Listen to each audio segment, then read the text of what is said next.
Airport ఇప్పుడు ప్రపంచం దృష్టిని ఆకర్షిస్తుంది. మరీ ముఖ్యంగా ఉత్తరాంధ్ర అభివృద్ధికి కట్టుబడినటువంటి అప్పటి వైసీపీ ప్రభుత్వం, ఇప్పటి కూటమి ప్రభుత్వం ఏదైనా గానీ వార్ ఫ్రంట్‌లో పూర్తి చేసింది.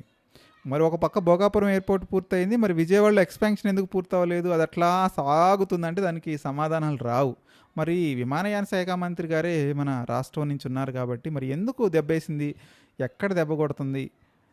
మరి కూటమి ప్రభుత్వం వచ్చి దాదాపు 2.5 సంవత్సరాల్లోనే భోగాపురం ఎయిర్‌పోర్ట్‌ని ఫినిష్ చేసి ఆగస్టు 1న మన ప్రధానమంత్రి నరేంద్ర మోదీ గారి మీ చేతుల మీదుగా ప్రారంభోత్సవం జరిపించాలి అని హడావుడి చేస్తున్నారే. మరి ఎందుకు విజయవాడ గన్నవరం ఎయిర్‌పోర్ట్ ఎక్స్‌పాన్షన్ ఎందుకని కంప్లీట్ అవుతుందంటే దానికి సమాధానం రాదు. మొన్న చూసాం మనం గన్నవరం ఎమ్మెల్యే దీని మీద అలగటం, టీడీపీ మీద మాట్లాడటం, టీడీపీ వాళ్ళు కొద్దిగా కలత వహించడం ఇవన్నీ చూసాం. మరి వచ్చే ఎలక్షన్స్లో ఆయనకు సీట్ ఇస్తారో రావదో మనకు తెలియదు. కానీ కష్టమే. తిరువూరు ఎమ్మెల్యేకి కష్టమే, విజయవాడ ఎంపీకి సీట్ ఇవ్వడం కష్టమే, ఏదైతే గన్నవరం ఎమ్మెల్యేకి సీట్ ఇవ్వడం కష్టమే. సో అదంతా సపరేట్ మ్యాటర్ అనుకోండి. దాన్ని తీసి కాస్త పక్కన పెడితే, కాకపోతే ఈ భోగాపురం ఎయిర్పోర్ట్ గురించి చంద్రబాబు నాయుడు గారు చెప్పిన మాటలు కొంచెం ఆశ్చర్యంగా ఉన్నాయి.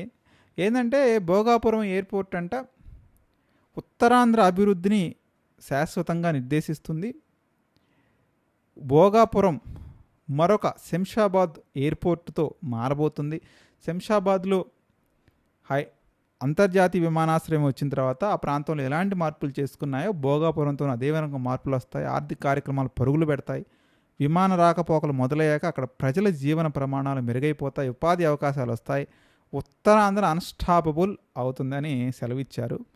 కాకపోతే ఇక్కడ కొంచెం అభ్యంతరకరమైన విషయం ఏంటంటే శంషాబాద్ ఎయిర్పోర్ట్కి భోగాపురం ఎయిర్పోర్ట్కి పోలిక పెట్టొచ్చా అనేది పెద్ద విషయం. తెలంగాణకి ఏంటంటే అప్పటి వరకు ఉన్న ఏకైక ఎయిర్పోర్టు హైదరాబాద్ ఎయిర్పోర్టే, శంషాబాద్ ఎయిర్పోర్టే.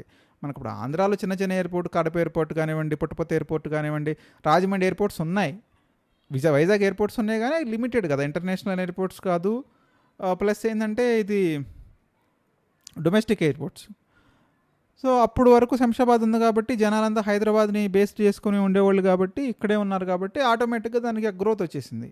ఒక ఆంధ్ర తెలంగాణ జనాలందరూ పోటెత్తేవాళ్ళు కాబట్టి అటు వచ్చింది. ఇప్పుడు చూసుకుంటే ఆంధ్రప్రదేశ్లో చాలా సిటీస్కి ఎయిర్పోర్ట్స్ వస్తున్నాయి. ఒంగోలుకి వస్తుంది, నెల్లూరుకి వస్తుంది. సో ఇక్కడ అక్కడ అన్నా కాకుండా అన్ని చోట్లకి వచ్చేస్తుంది. సో ఈ భోగాపురం అనేది విశాఖపట్నానికి దాదాపు 60 కిలోమీటర్ల దూరంలో ఉందని ఆ బీజేపీ ఎమ్మెల్యేలే నెత్తి నోరు బాదుకుంటున్నారు. ఇంకోవైపు చూస్తే భోగాపురానికి 250 కిలోమీటర్ల దూరంలో రాజమండ్రి ఎయిర్పోర్ట్ ఉంది. సో రాజమండ్రి నుంచి వచ్చేవాళ్ళు మరి భోగాపురానికి ఎంతమంది వస్తారో తెలియదు. అంటే ఓన్లీ ఇంటర్నేషనల్ కమ్యూటేషన్కే వస్తే రావచ్చు. ఇంకో పక్క చూసుకుంటే విజయవాడ దగ్గరలో గన్నవరం ఎయిర్పోర్ట్ ఉంది. ఆ ఎయిర్పోర్ట్ కేవలం 40 to 50 కిలోమీటర్స్ దూరంలోనే మళ్ళీ రేపు కొత్తగా వచ్చేటప్పుడు అమరావతి మరో ఎయిర్పోర్ట్ అంటున్నారు. మరి వస్తుందా, పేపర్ మీద ఉంటుందా మనకు తెలియదు. అది రైల్వే స్టేషన్ మాదిరిగా, బస్ స్టాండ్ మాదిరిగా పేపర్ల మీద ఉంటుందో బయటకు వస్తామనేది తెలియదు. ఇక ఈ భోగాపురం నుంచి చూసుకుంటే కేవలం 200 కిలోమీటర్ల దూరంలోనే మళ్ళీ పలాస్లో ఒక ఎయిర్పోర్ట్ కడతామంటున్నారు. అంటే ఇప్పుడు Bhogapuram airport, Palasa airport, Rajahmundry airport, మళ్ళీ ఒక పక్క చూసుకుంటే Gannavaram airport, Amaravati airport. So ఇన్ని ఎయిర్పోర్ట్లు ఉన్నాయి. సో ఇన్ని ఎయిర్పోర్ట్లు ఇంత కాంపిటీషన్ మధ్య వీళ్ళు ఎక్స్పెక్ట్ చేసినట్టుగా నిజంగానే ఏదైతే భోగాపురం ఎయిర్పోర్టు శంషాబాద్ ఎయిర్పోర్ట్ అవుద్దా అవదా అనేది ఇది మరీ కొంచెం అతిశయంగా ఉన్నదా, ప్రజలను మభ్యపెట్టడానికి ఏమని చెప్తున్నారా అనేటువంటి అభిప్రాయాన్ని కూడా కలగజేస్తుంది. మీరు కూడా మీ అభిప్రాయాన్ని కామెంట్ రూపంలో తెలియజేయడానికి ప్రయత్నించండి. నిజంగానే భోగాపురం ఎయిర్పోర్ట్ మరొక శంషాబాద్ ఎయిర్పోర్ట్ అవుతుందా? చంద్రబాబు నాయుడు వ్యాఖ్యలు మీరు సమర్థిస్తారా? మర్చిపోకుండా కామెంట్ చేయడానికి ప్రయత్నించండి.